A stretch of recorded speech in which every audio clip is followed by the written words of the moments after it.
Saya berusia 49 tahun. Tahun itu saya pikir saya sudah cukup pintar.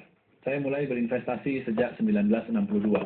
Selama 11 tahun, tingkat pengembalian tahunan saya 24%. Dana kemitraan yang saya kelola tumbuh dari $300.000 menjadi $65 juta. Saya pikir saya mengerti pasar. Musim semi tahun itu, seorang teman dokter yang saya kenal menelpon saya, suaranya sangat bersemangat. Kali saya menemukan sebuah peluang yang pasti untung. Saya bertanya apa itu? Dia bilang real estate. Saya bisa membeli rumah dengan uang muka 10%, lalu menyewakannya, uang sewanya bisa menutupi cicilan. Sementara harga rumah naik 20% setiap tahun. Saya bertanya, bagaimana jika harga rumah tidak naik? Dia tertawa, Charlie, bagaimana mungkin harga rumah tidak naik? Selama 10 tahun terakhir selalu naik, dan saya menggunakan leverage modal 10.000 bisa mengendalikan aset 1 juta. Saya tidak mengatakan apa-apa, tapi dalam hati saya tahu betul. Leverage adalah pedang bermata dua. Ia bisa memperbesar keuntungan, juga bisa memperbesar kerugian. Lebih penting lagi, ketika semua orang menggunakan leverage, pasar berada pada saat yang paling berbahaya. 6 bulan kemudian, krisis pasar meletus, ekonomi resesi, harga rumah mulai turun. Teman dokter saya itu masih bisa bertahan di bulan pertama, bulan kedua mulai cemas. Bulan ketiga, bank menyita rumahnya. Dia tidak hanya kehilangan rumah, tapi juga berhutang besar pada bank. Terakhir kali melihatnya di lorong rumah sakit, dia tampak jauh lebih kurus. Rambutnya memutih sebagian besar, matanya penuh ketakutan. Dia berkata kepada saya, Charlie, saya hanya ingin untung sedikit lebih banyak. Saya tidak menyangka akan jadi begini. Saya menatapnya, hati saya sedih, tapi saya tidak mengatakan apa-apa. Karena saya tahu, leverage bukan penyebab kehilangan uang, keserakahanlah penyebabnya. Masalah dengan leverage adalah, ia mengubah fluktuasi menjadi bencana. Tanpa leverage, saat pasar turun 30%, Anda hanya mengalami kerugian di atas kertas, Anda bisa menunggu sampai harganya naik kembali.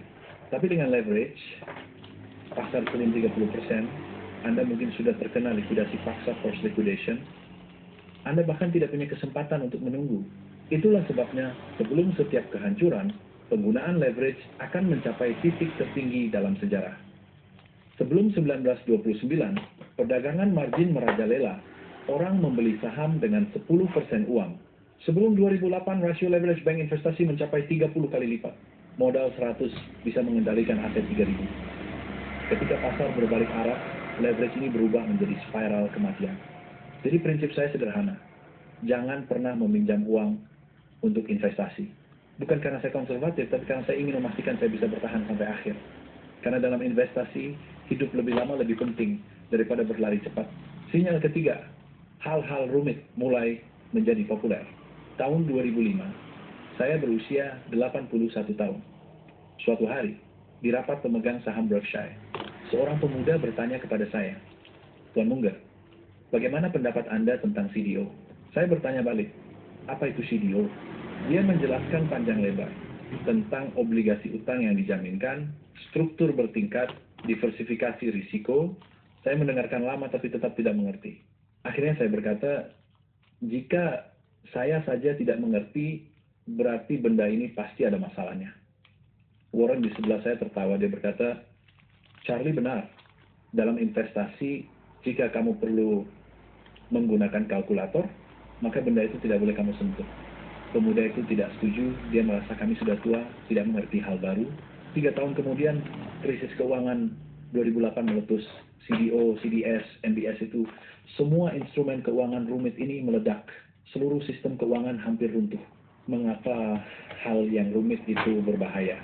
Bukan karena benda itu sendiri bermasalah, tapi karena ketika Anda tidak mengerti suatu hal, Anda tidak bisa menilai risikonya.